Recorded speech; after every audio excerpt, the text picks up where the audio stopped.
Hello friends, welcome to one style cooking. நாம் இன்றைக்கி பார்க்க போகிற ரெசிபி என்னென்னு பார்த்தீங்கன்னா கொழுக்கட்டை வெரைட்டிஸ் தாங்க. ஒரே மாவு, அது மட்டும் இல்லாமல் ஒரே விதமான பூரண ஸ்டஃபிங் வச்சு 3 விதமான கொழுக்கட்டை, ஸ்வீட் கொழுக்கட்டை எப்படி செய்யலாங்கிறத பார்க்க போகிறோம். அச்சு எதுவுமே இல்லாமல் ஈஸியாக நம்ம கைகளாலேயே செய்யலாம். வாங்க வீடியோக்குள்ளே போகலாம். வீடியோக்குள்ளே போகிறதுக்கு முன்னாடி கீழே உள்ள ரெட் கலர் சப்ஸ்கிரைப் பட்டனை கிளிக் பண்ணுங்கள். கூடவே பக்கத்தில் உள்ள பெல் ஐக்கானையும் கிளிக் பண்ணுங்கள். அப்போ தான் நான் போடுற வீடியோ எல்லாமே உடனுக்குடன் உங்களுக்கு தெரிய வரும். வாங்க இப்போ வீடியோக்குள்ளே போகலாம். இன்றைக்கி நம்ம கொழுக்கட்டைக்கு பார்த்திங்கன்னா கடலைப்பருப்பு பூரணம் செய்ய போகிறோம்.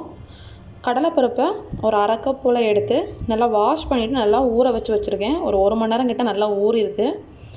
இப்போ இதை குக்கரில் சேர்த்து வேக வச்சிடலாம். இப்போ குக்கரில் சேர்த்துக்கோங்க. நீங்கள் கடலைப்பருப்பு பூரணத்துக்கு பதிலாக நீங்கள் தேங்காய் பூரணம் இல்லைனா எள்ளு பூரணம் கூட வச்சு செய்யலாம், ரொம்ப நல்லாயிருக்கும். இப்போ அரை கப் கடலைப்பருப்புக்கு அரை கப் அளவு தண்ணி சேர்த்துக்கலாம். தண்ணி ரொம்ப சேர்த்திங்கன்னா நம்மளுக்கு பொங்கி வந்துடும். இப்போ குக்கரை மூடி ஒரு 4லேருந்து 5 விசில் வரைக்கும் வேக வச்சு எடுத்துடலாம். இப்போ 5 விசில் வரைக்கும் வேக வச்சு எடுத்து வச்சுருக்கேன். இப்போ அதை நல்லா மேஷ் பண்ணிக்கலாம். நல்லா மேஷ் ஆகுதான்னு பாருங்கள். கொஞ்சம் வேகாத மாதிரி இருந்துச்சுன்னா மிக்சியில் போட்டு லைட்டாக ஒரு சுற்றி எடுத்துக்கோங்க. பாருங்கள், இப்போ நல்லா நம்ம மேஷ் பண்ணி எடுத்தாச்சு. இப்போ நம்ம இதுக்கான பூரணம் ரெடி பண்ண ஆரம்பிச்சிடலாம். பாகு காய்க்கிறதுக்கு ஒரு பாத்திரத்தில் 1 கப் அளவு வெல்லம் சேர்த்துக்கோங்க. உங்களுக்கு ஸ்வீட் கம்மியாக வேணும்னா நீங்கள் குறைச்சி சேர்த்துக்கலாம். இது நல்லா ஸ்வீட்டாகவே இருக்கும். இந்த வெல்லம் கரையிறதுக்கு தேவையான அளவு தண்ணி மட்டும் சேர்த்தா மட்டும் போதும். தண்ணி அதிகமாக சேர்த்திங்கன்னா பாகு கட்டியாகிறதுக்கு லேட் ஆகும். ஒரு 3 டீஸ்பூன் போல் தண்ணி சேர்த்துக்கோங்க. இந்த அளவு சேர்த்துக்கிட்டால் போதும். இப்போது நம்மளுக்கு இந்த வெல்லம் நல்லா கரையணும். இப்போ வெல்லம் நம்மளுக்கு நல்லா கரைஞ்சிடுச்சு. இப்போ இதை நம்ம வடிகட்டிடலாம். பூரணம் ரெடி பண்ணுற பாத்திரத்துலேயே நம்ம வெல்லத்தை வடிகட்டிடலாம். இப்போ வெல்லம் நல்லா வடிகட்டியாச்சு. இப்போ நம்ம வேக வச்சு மசிச்சு வச்சுருக்க கடலைப்பருப்பை சேர்த்துடலாம். இப்போ இதெல்லாம் சேர்த்து நல்லா மிக்ஸ் பண்ணிக்கோங்க. இப்போ நம்மளுக்கு கொஞ்சம் இலகுனாப்பில் தெரியும், போக போக நம்மளுக்கு நல்லா திக்காகிடும். இப்போ இதோட ஒரு அரை கப் போல் துருவன தேங்காய் சேர்த்துக்கலாம். இது கூடவே ஒரு 4 ஏலக்காவை இந்த மாதிரி நுணுக்கி வச்சுருக்கேன், அதை சேர்த்துக்கோங்க. எக்ஸ்ட்ராவாக ஒரு ஃப்ளேவருக்காக ஒரு 1/4 டீஸ்பூன் போல் சுக்கு தூள் யூஸ் பண்ணுறேன். இது சேர்த்திங்கன்னா ரொம்ப டேஸ்ட்டு ஃப்ளேவர் எல்லாம் நல்லாயிருக்கும். இது ஆப்ஷனல் தான். இதோட ஒரு 2 டீஸ்பூன் போல் நெய் சேர்த்துக்கலாம். எல்லாம் சேர்த்து நல்லா மிக்ஸ் பண்ணிக்கோங்க. இப்போ பார்க்குறதுக்கு நம்மளுக்கு பூரணம் வந்து கொஞ்சம் இலகுனாப்பில் தெரியும். இப்போ நம்ம அடுப்பை ஆஃப் பண்ணோடனே நம்மளுக்கு நல்லா திக்னஸ் கொடுத்துரும். இப்போ இந்த ஸ்டேஜில் நம்ம அடுப்பை ஆஃப் பண்ணிவிட்டு இதை நல்லா ஆற வச்சிடலாம். இப்போ கொழுக்கட்டைக்கான மாவு ரெடி பண்ணிடலாம். இப்போ ஒரு பாத்திரத்தில் ஒரு 2 கப்பு போல் தண்ணி சேர்த்து நல்லா கொதிக்க வச்சுருக்கேன். தண்ணி கொதிக்கும் போது கொஞ்சமாக ஒரு அரை டீஸ்பூன் போல் நம்ம உப்பு சேர்த்துடலாம். மாவு நல்லா நம்மளுக்கு ஒட்டாமல் வரணுங்கிறதுக்காக ஒரு 2 டீஸ்பூன் ஆயில் இல்லைன்னா நெய் சேர்த்துக்கோங்க. நான் ஒரு 2 டீஸ்பூன் ஆயில் சேர்த்துக்கிறேன். இப்போ நல்லா தண்ணி நல்லா கொதி வந்துருச்சு. இப்போ நம்ம இதை அரிசி மாவோடு சேர்த்துக்கலாம். இன்றைக்கி நான் இதில் 1 கப் போல் வறுத்த அரிசி மாவு எடுத்துருக்கேன். நீங்கள் கடையில் வாங்கின அரிசி மாவு பேக்கெட் எடுத்திங்கன்னா நீங்கள் வீட்டில் லைட்டாக வானிலையில் வறுத்துக்கோங்க. நம்ம கொதிக்க வச்சுருந்த தண்ணி சேர்த்துடலாம். கொஞ்சம் கொஞ்சமாக தண்ணி சேர்த்து நல்லா மிக்ஸ் பண்ணிக்கோங்க.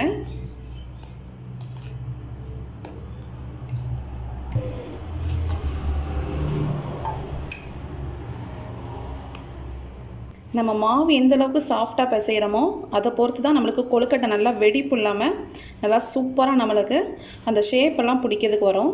அதனால் மாவு வந்து கரெக்டான பதத்தில் நல்லா பிடிச்சிக்கோங்க. கொஞ்சம் கொஞ்சமாக அந்த சுடுதண்ணி ஊற்றி பிசைய நமக்கு அந்த மாவு வந்து நல்லா அந்த தண்ணியை அப்சர்வ் பண்ணும். அதை பொறுத்து நமக்கு நல்லா சாஃப்ட்னஸ் கிடைக்கும். இப்போ பாருங்கள், இந்த அளவுக்கு நல்லா எல்லா மாவுலையும் அந்த சுடுதண்ணீர் படுற மாதிரி நல்லா மிக்ஸ் பண்ணி வச்சுக்கோங்க. இப்போ இதை நம்மளுக்கு கை வச்சோன்னா ரொம்ப சூடாக இருக்கும். இது நல்லா ஆறணும். கொஞ்சம் கை பொறுக்கிற சூடு வந்ததுக்கப்புறம் நம்ம பிசைஞ்சு எடுத்துடலாம். இதை இப்படியே வச்சிடாமல் ஒரு மூடி போட்டு நல்லா மூடி வச்சுருங்க. அப்போ தான் நம்மளுக்கு மாவு வந்து ட்ரை ஆகாமல் நல்லாயிருக்கும்.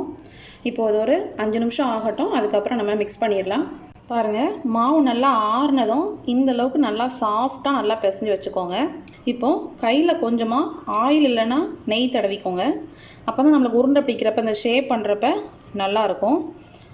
இப்போ இதில் கொஞ்சமாக மாவு எடுத்து நல்லா உருண்டை பிடிச்சிக்கோங்க. ரொம்ப சின்ன சைஸும் இல்லாமல் கொஞ்சம் மீடியம் சைஸாக பிடிச்சிக்கலாம். பாருங்கள், நம்மளுக்கு கையில் எதுவுமே ஒட்டாமல் மாவு நல்லா வந்திருக்கு பாருங்கள்.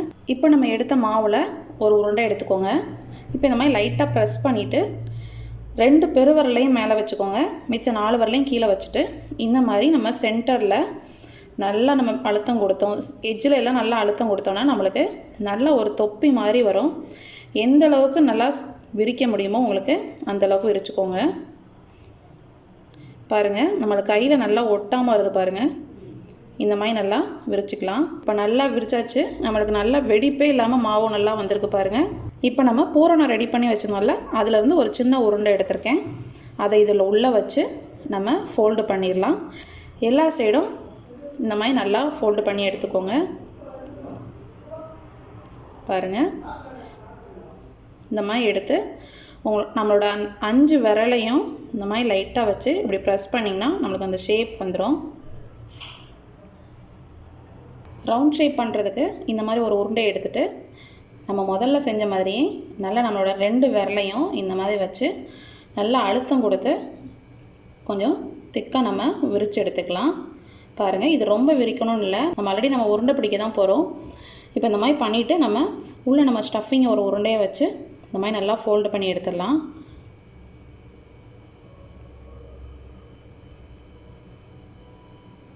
பாருங்கள், நல்லா க்ளோஸ் பண்ணியாச்சு. இப்போ நம்ம எப்போவும் உருண்டை பிடிக்கிற மாதிரி கைகளால் இந்த மாதிரி உருண்டை பிடிச்சிக்கோங்க. பாருங்கள், எங்கேயுமே இந்த ஸ்டஃபிங் எதுவுமே வெளியே தெரியாமல் நல்லா உருண்டை பிடிச்சாச்சு. அடுத்து 3வது கொழுக்கட்டைக்கு இந்த மாதிரி ஒரு பாலித்தீன் ஷீட்டு இல்லைன்னா ஒரு வாழை இலை இந்த மாதிரி ஏதாவது எடுத்துக்கோங்க. நம்ம பிளாஸ்டிக் ஷீட் எதுவாக இருந்தாலும் பரவாயில்ல.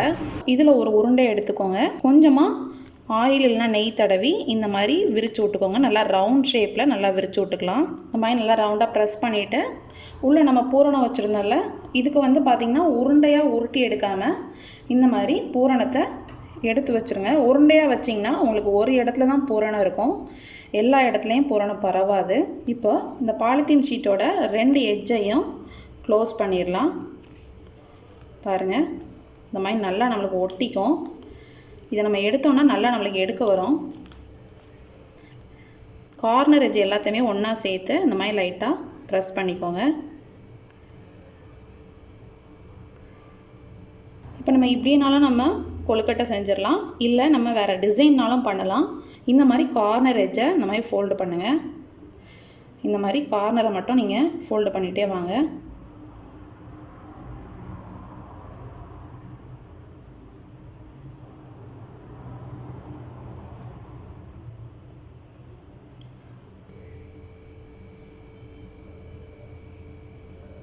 நல்லா சூப்பராக வந்திருக்கு பாருங்கள். இந்த மாதிரி ஒரு ஷேப்பில் நீங்கள் செஞ்சு எடுத்துக்கலாம். நம்ம அச்சியே இல்லாமல் 3 டைப்பில் நம்ம செஞ்சு எடுத்தாச்சு. இப்போ நம்ம இதை வேக வச்சிடலாம். இப்போ ஒரு இட்லி பாத்திரத்தில் கொஞ்சமாக நம்ம ஆயில் சேர்த்துக்கலாம்.